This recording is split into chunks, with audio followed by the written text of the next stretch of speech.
Jadi Kalau memang, dalam hearing Pak, Komisi E ini sendiri dengan Pemda DKI itu bagaimana Pak?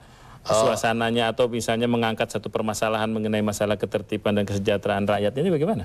ya kami undang yang terkait di samping dinas sosial, kemudian kalau ada kasus di wilayah wali kota saya panggil, juga pejabat aparat. Mengapa demikian gitu kan? Dan memang alasannya ya gimana ya, keterbatasan dana, keterbatasan anggota dan sebagainya. Tapi satu yang pasti memang kita semua yang wajib. Ini ibu kota kepunyaan kita semua. Jadi kita yang wajib untuk membantu. Dan bagi teman-teman yang beragama Islam, ini Pak Yosani kebetulan kita sama Muslim dan untuk Muslim nih, saya ingatkan bahwa ada di amanat di Al-Quran itu. Ara'aital ladzi yukadzibu biddin fajaika yadi yadu'u yatim. Apa artinya? Apa maksudnya? Siapakah yang sebetulnya sih yang mendustakan agama ini? Yaitu orang yang memakan hak anak yatim, menelantarkan anak yatim. Maka kami sangat menghimbau, mendesak kepada teman-teman yang membidangi ini, bikin yayasan, cari uang untuk fakir miskin. Gunakanlah sebaik-baiknya. Jangan sampai lupa. Jangan sampai lupa. Ini Anda termasuk yang mendustakan agama. Dan kita semua makanya wajib lah 2,5% itu zakat mal kita keluarkan besok ini. Untuk membantu fakir miskin khususnya yang ada di DKI. Dan nggak ada orang miskin tentunya kalau semua Insya Allah Pak ya. Iya, kembali ke mengenai masalah gepeng itu sendiri. Kalau misalnya ya ini sholat Idul Fitri misalnya seperti Bapak juga katakan. Ya. Ini kita lihat bahwa mereka tuh sangat agresif gitu Pak ya. Ini ada dua sisi ya. Di satu sisi bahwa keluarkanlah sebagian hartamu untuk orang yang memerlukan. Seperti Bapak tadi juga menyebutkan bahwa datangnya tukang beca, bukan tukang beca, ini tukang beca semua apa enggak? Nah ini juga yang mau kita berikan, ini betul benar nggak mereka yang menerima itu bagaimana Pak? Karena kita tahu juga seperti Bapak tadi katakan, pembicaraan kita tadi bahwa memang mereka kan ada yang koordinir. Jangan-jangan bandarnya duduk kayak di mobil kan? Wah makin banyak nih kan begitu. Itu memang feeling kita masing-masing. Seperti saya kalau bayar zakat terutama zakat fitrah, itu saya bayar di Keramat itu, rumah yatim piatu muslimin. Saya yakin di sana juga banyak yatim piatu, banyak anak terlantar. Tapi kadang-kadang kalau kepada sesuatu yayasan yang kita nggak tahu juntungannya, saya ingat kemarin itu ada kasus Bulog itu, yayasan Rodoto Jannah yang dia nggak terima tapi katanya terima sekian miliar, itu termasuk tadi itu akan dilaknat sama Allah itu, mendustakan agama. Subhanallah. Nauzubillah. Iya. Mungkin ada satu juga mungkin pemikiran dari pemerintah DKI Jakarta, karena memang tidak adanya batasan orang untuk masuk ke wilayah DKI kan begitu Pak ya. Tapi disinyalir juga ibarat kalau mau masuk ke rumah kita ya tahu dong aturan rumah kita kan begitu.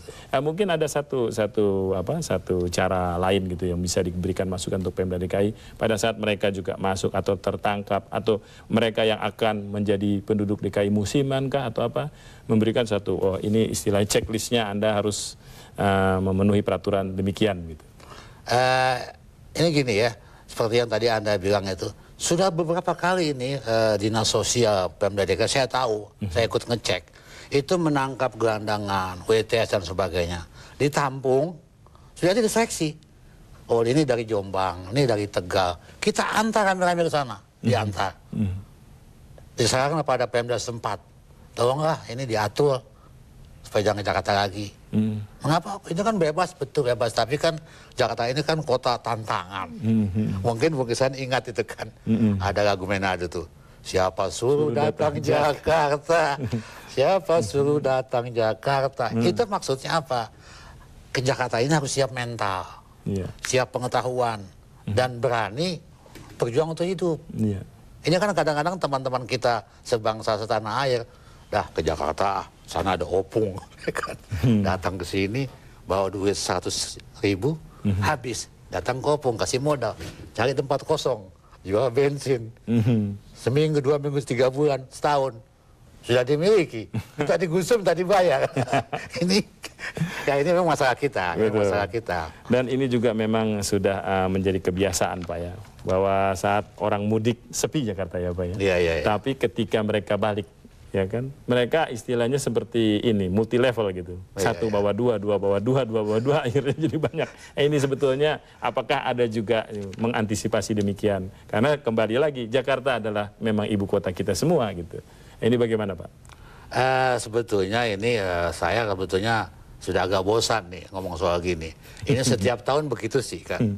Ini kesadaran dari warga DKI yang bukan asal DKI, yang setiap tahun pulang ke kampung. Mau jangan bawa orang ke sini. Kalau adiknya, ya kan, atau teman dekat, ya silakan lah. Makanya terus terang Mas Irsan ya, saya masih sangat setuju itu. Memang belum dicabut peraturan dari Perda zaman Ali Sadikin. Itu ada ketentuan bahwa setiap masuk DKI ada ketentuannya, persyaratannya. Pertama punya tempat tinggal. Ya boleh numpang atau kontrak, punya jaminan kerja dan sebagainya. Itu maksudnya agar jangan seenaknya gitu. Bang garansi lah gitu ya. Semacam kita harus gitu, keluar negeri kan ditanya, apakah Anda juga ada living cost-nya di sana dan sebagainya. Jadi memang kalau tadi Bung Isan tanyakan gimana ya, caranya begitu. Terutama masyarakat kita yang di DKI, yang pulang kampung, mau jangan bawa 4-5 orang menjanjikan. Gampang deh. Padahal tadi tukang parkir aja 1.000 bisa. Iya betul. Tapi ntar waktu digusur ya nasib. Ya memang Jakarta sama-sama kita cintai. Tapi paling tidak kita juga memang harus terus berbenah diri dan supaya kesejahteraan sosial itu juga bisa terasa di semuanya Pak ya. Betul juga ya. Bung Irsan, saya ingat tuh lagu Ibu Kota lebih kejam dari Ibu Tiri katanya. Tapi Ibu Tiri nggak semuanya kejam Pak. Nggak semua, ya, betul. Oke, ini menarik sekali kalau misalnya tadi kita sudah bicara dari aspek ekonomi memang ada pergesekannya juga. Terus dari aspek sosial jelas ya kan memang kondisi mereka. Ya memang siapa yang ingin jadi gepeng seperti Bapak katakan. Tapi kalau dari politis Pak, mungkin nggak ini didramatisir? Tidak mustahil ada. Sebab kadang-kadang politisi Indonesia ini, ya saya juga politisi dan saya benar tidak berbuat demikian. Ada kondisi-kondisi yang memungkinkan untuk bikin rame gitu dan mengambil keuntungan, diperbuat, gitu kan. Misalnya katakan ada orang kan sebenarnya kan gubernur kan mau ganti nih, gimana cara ini?